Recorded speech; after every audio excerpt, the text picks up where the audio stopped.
It's Sunday, May 11th. I'm Logan Moody. This is The Contrarian. Welcome back, everybody. I made a video, I think 2 weeks ago, pretty much this exact same spot. Back then I was talking about just how bullish of a setup the broader stock market had, in my opinion, and most assets across the board. I also talked about gold back then, how I still saw a very bullish outlook for gold, and how, it does appear that the buying of the U.S. central bank, or at least a major entity in the United States, has resumed. And so that has just added a whole new buyer to the gold market. I mean, now we have China, we have Russia stockpiling gold, now we have the U.S. apparently repatriating gold and perhaps purchasing more gold. We don't really know that for sure, but just a lot of gold being reshored to the United States as well. So a lot to talk about with regards to the gold market, precious metals as well. I'll just talk about right now, it still seems to be a very bullish outlook, in my opinion.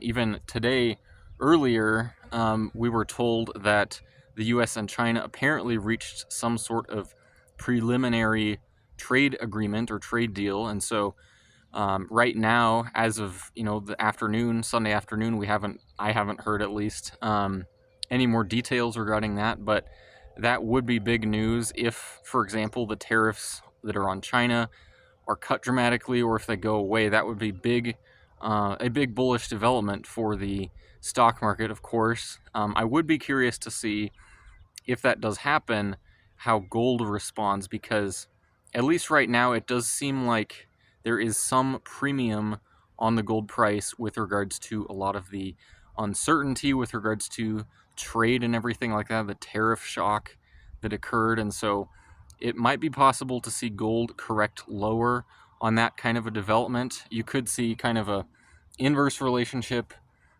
temporarily, where the stock market might gap up, but gold might gap down in that kind of a scenario.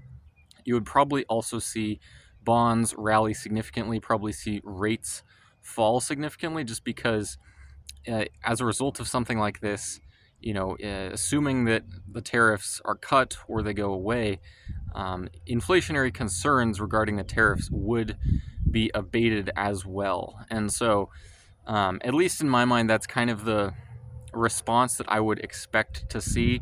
Maybe we see that tomorrow on Monday. Maybe we see it kind of more drawn out throughout the coming week. We'll really need to see just how significant these developments are that occurred apparently just yesterday between Scott Bessent and some other officials from the U.S. who met in Geneva with some of the Chinese trade officials. And so that could be some major developments that occurred just yesterday on Saturday. And so, we'll see what happens as a result of these trade talks that happen between the U.S. and China. Now, it is really interesting to just look in the last few months and just how much has changed, especially in the gold market. I don't know why the mainstream Wall Street media is not talking about this, because this is probably one of the biggest, if not the biggest, stories so far in the financial media, or in the financial news, is just how much of a dynamic has changed in the gold space. And so it's interesting because, you'll see the price of gold, I think it's up some 30% year to date. It's briefly hit $3,500 an ounce, which, I think a year ago today it might have been around 2,400 or something like that. So it's a big change, going from a year ago, maybe around 2,400, to now around 3,400. That's a big change, and it does kind of speak volumes, in my opinion, that the mainstream financial media is not talking about this. I mean, this is probably one of the bigger developments recently, and for them to not really talk about it at all, especially not to talk about the dynamic of gold, returning to the United States in large quantities, I mean, that's kind of ignoring a major development in the financial media. And maybe they're ignoring it because it might not get that much traction to begin with. I don't know. Maybe they just are skeptical of that side of things, but I think there's probably more to it.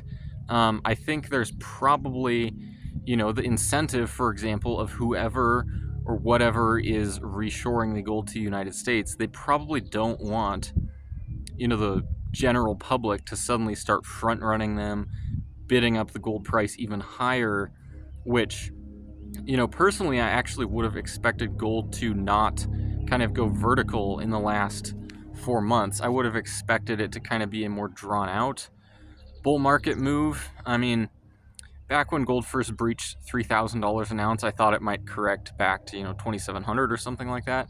I didn't sell anything or like that, but I was kind of cautiously optimistic at that point. But no, we saw gold go 3,200, 3,500 eventually, not too shortly after that, and it does seem like a kind of major dynamic has changed in this market where you're still seeing, I think, a record number of selling, consumers actually selling, liquidating their gold bullion if they have any, liquidating their ETFs they're holding gold, just because it's likely that if they're facing, just concerns with regarding to tariffs or regarding their overall investments, or maybe they see gold as kind of being close to a top in their opinion, kind of like back in 2011. Maybe they regret not getting out then, and now they see gold at 3,500 or close to that, and they're like, okay, I'll get out now.